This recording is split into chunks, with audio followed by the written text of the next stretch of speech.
أعوذ بالله من الشيطان الرجيم بسم الله الرحمن الرحيم زي ما القاري دوست محمد يوتيوب چینل لا بیا تاسو ته مخاطب یم.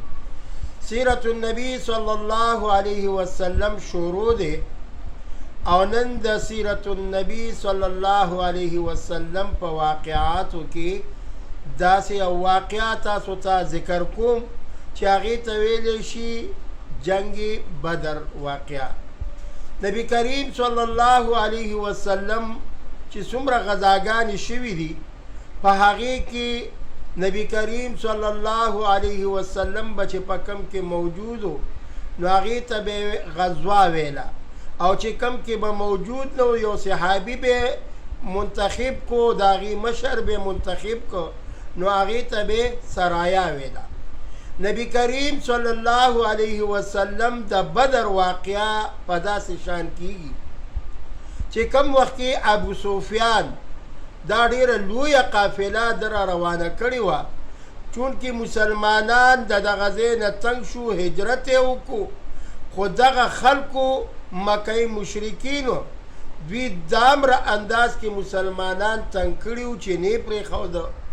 نبی کریم صلی الله علیه وسلم هجرت هم وکړو او دی سره تعداد هم ډېر زیات کم و.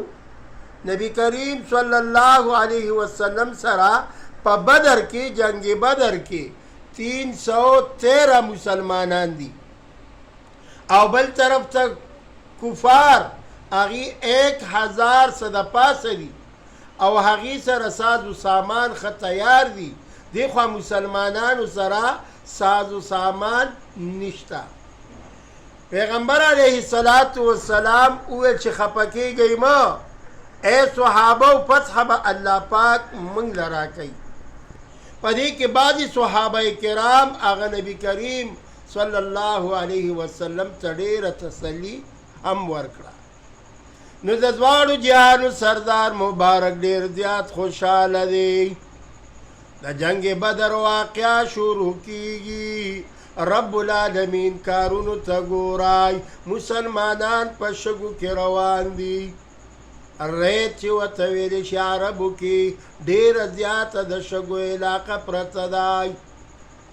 رب العالمین داسې باران وکړو چې تمام ځمکه ډېره سخته شوله او حضور علیه السلام صحابو ته وی ای صحابو هیڅ ذره خفګانو نه کوي، ډېره قافله که ډېر هم زیاته را روانه وي نو رب العالمین ته به زه سوال کومای چې یا الله مونږ له فتح راکړه.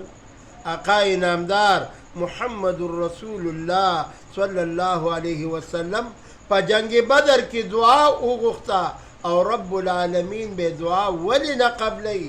د دواړو جهانو سردار دعا الله پاک نه رد کوي. الله یې دعا قبوله کړله.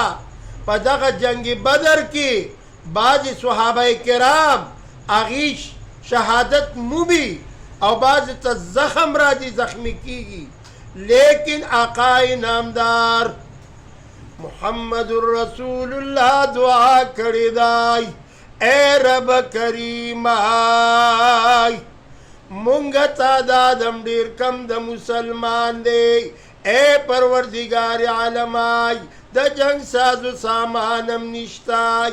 رب العالمین وله داسې فرشتې راولي، یعنی فرشتو په ذریعه جنگ کیږي، هر یو کافر هغه سر لاندې غورځېږي. جنگ بدر داسې واقعه رب العالمین موږ او تاسو ته په دې کتابونو کې ښیي چې وګورئ د جنگ بدر واقعه چې څوک مسلمان وي د الله نه یره وي نو رب العالمین ورته څنګه امداد کوي. د جنگ آغاز د جنگ بدر په داسې طریقه شوی و. درې صحابه کرام چې هغې کې حضرت حمزه رضی الله تعالی عنه هم موجود دی او بل طرف ته کفارو کې درې کسان دوی لاندې وتل، د هغې نه بعد رو به جنگ زیاتېده. حضرت حمزه رضی الله تعالی عنه او حضرت علی کرم الله وجهه او ورسره حضرت عبیده رضی الله تعالی عنه. کله چې کفار دا کسان راله جنگ د تورو شروع دی. آقای نامدار محمد رسول الله په خپله باندې جنگ کې دی، ځکه دې ته جنګي غزوه وایي. دغه وخت کې رب العالمین دغه درې کفار هغه مردار کړه او صحابه کرام هغې بیا راووته میدان ته. آقای نامدار محمد رسول الله صلی الله علیه وسلم بذات خود هغې پکې موجود دي، ځکه دې ته غزوه ویلی کېږي. نو جنگ بدر واقعه په دې شان شروع وه. اوس د ابو جهل چې کم د جاهلانو پلار دی، ابو جهل د جاهلانو پلار، داسې جاهل چې نبی کریم صلی الله علیه وسلم ته مخامخ خبرې کوي، په شیشه خبرې کوي، غیبت کوي، چغلي کوي. هغه ابو جهل د هغه هلاکت هغه څنګه مرداریږي؟ د دوو معصومانو د لاسه دوه معصومان بچي راځي او هغه تپوس کوي. دا چا نه تپوس کوي؟ د عبدالرحمن بن عوف رضی الله تعالی عنه نه تپوس کوي چې ابو جهل څوک دی؟ هغه په اشاره باندې آواز ورکوي، ویل دغه مخامخ دا چې په اس سور دی دا ابو جهل دی. معصومان بچي لکه د باز لکه د شاهین غوندې رامنډه وی او داسې حمله کوي لکه تا به ویل چې څه د ځمکې نه اوچتوي. په ابو جهل باندې ګزارونه وکړه. د جنگ بدر واقعه او ورسره د ابو جهل د هلاکت واقعه دا سړی را ناشنا واقعه ده. صحابه کرامو له الله فتح ورکړه. ابو جهل چې کم وخت کې هلاکیږي، عبدالرحمن بن عوف ته خبره کوي چې ای زما خلک واورئ، کله چې زما نه سر کټ کوئ ما ته پته ده چې زما دا سر به تنې پورې تاسو نه پرېږدئ، سر به مې د تنې نه جدا کوئ. خو ای خلک اعلان کومای چې زما دا سر دې اوږو سره کټ کوي. یعنی دومره کبر غرور کې دا خبره کوي چې زما هلاکت خدای خو اوس هم زه دا ویم چې ونعوذ بالله آقای نامدار محمد رسول الله صلی الله علیه وسلم زه اوس هم نه منم، مخکې مې نه دی منلی، خو چې زما نه سر کټ کوئ چې نور خلکو په سر دغه تنو کې ږدئ، سرونو سره ږدئ چې خلک ووایي چې لوی جاهل پکې دقه دی. دا د ابو جهل د خولې بیان.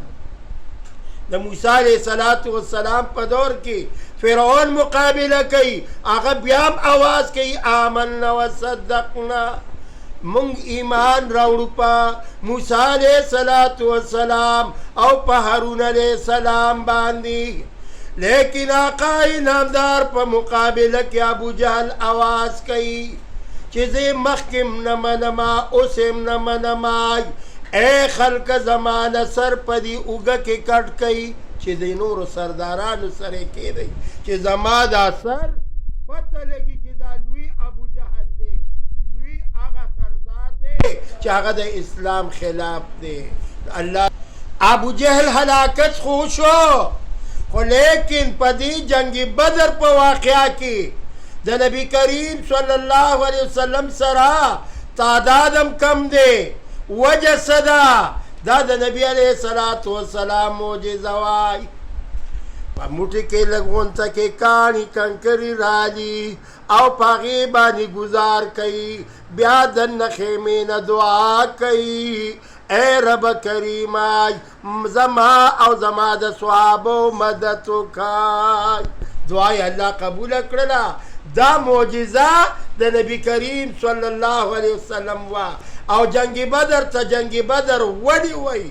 هغې کې وجه دا ده چې بدر دا کوی ته ویلی کېږي، دغه علاقې نوم بدر دی او په دې کې کویې دا کنستی شوی و، نو دغه علاقه په دغه کوی باندې مشهوره وه او مسلمانانو تعداد کم او د کفارو تعداد زیات.